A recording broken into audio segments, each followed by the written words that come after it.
Let's return now to the Victorian lockdown also continuing, and it fears it might be extended beyond 7 days. Let's go to Melbourne, and Bruce Keebaugh is with me. He's the founder of hospitality agency, the Big Group, who do catering and events across the nation. Thanks so much for your time.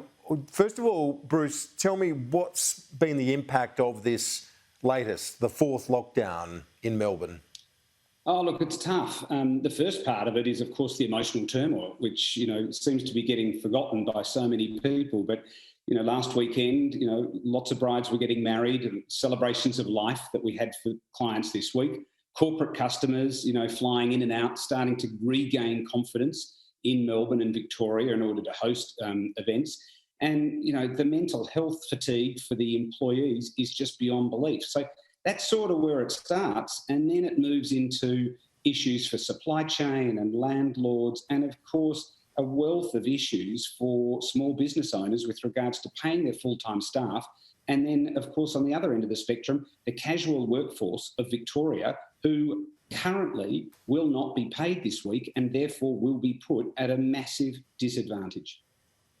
And Bruce, the problem as well in this fourth lockdown is it comes at a time when there is no JobKeeper. Yes, look, the JobKeeper is a good, bad thing. I have to preface that.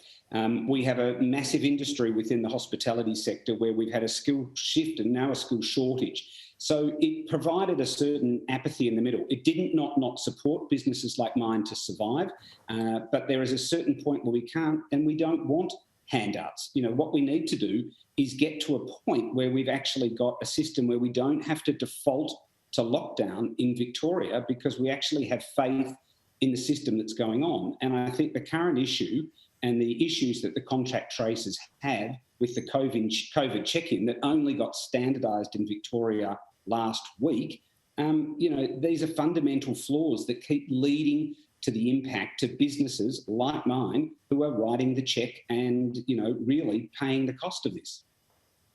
Well, certainly that QR code anomaly was odd, given every other jurisdiction had uniform QR codes many months ago, or certainly that was the case of New South Wales, the ACT, I can speak of Queensland. From months ago had a uniform QR code. So from your own experience within business, how has that been like to manage when you've got various systems working all over the place? I think the term would be unmanaged.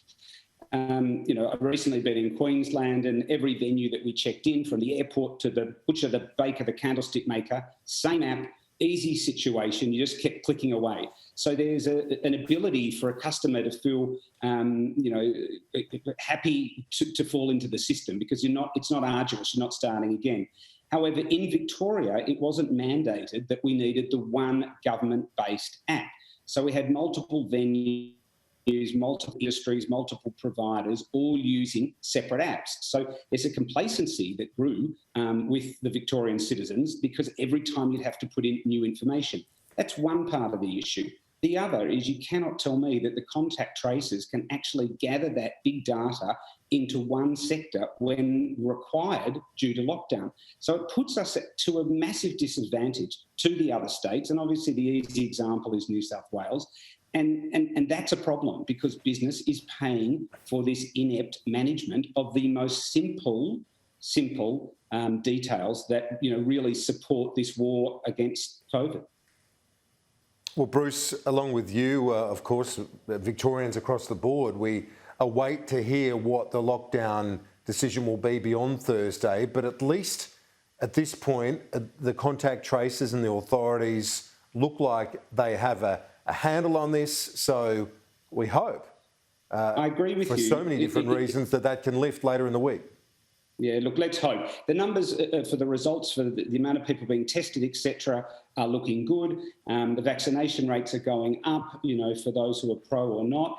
But the issue for hospitality and especially the event sector, which people do not realise, is when a lockdown happens, the waste that happens in our industry is massive. We throw that food out. We'd love to give it to charity, but we can't.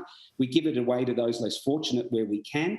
But, there's a massive waste factor here. And then the other part of it is we may be offered by government to reopen, But for hospitality and the event sector, reopening will then have a density limit that becomes a noose around our neck, or like having our hands tied, because we're open, but we actually can't trade efficiently. So there's some real anomalies down here. We've got construction running, all the sites are going, loads of people working, in different areas, and yet specific industries not so. And yet at the same time too, not at the top of the list in order to be vaccinated, like our aged care workers who all should be before they work in an aged care home. Bruce Keebaugh from the hospitality agency, the Big Group, I very much appreciate your time and all the best over the coming days. Thanks for the opportunity.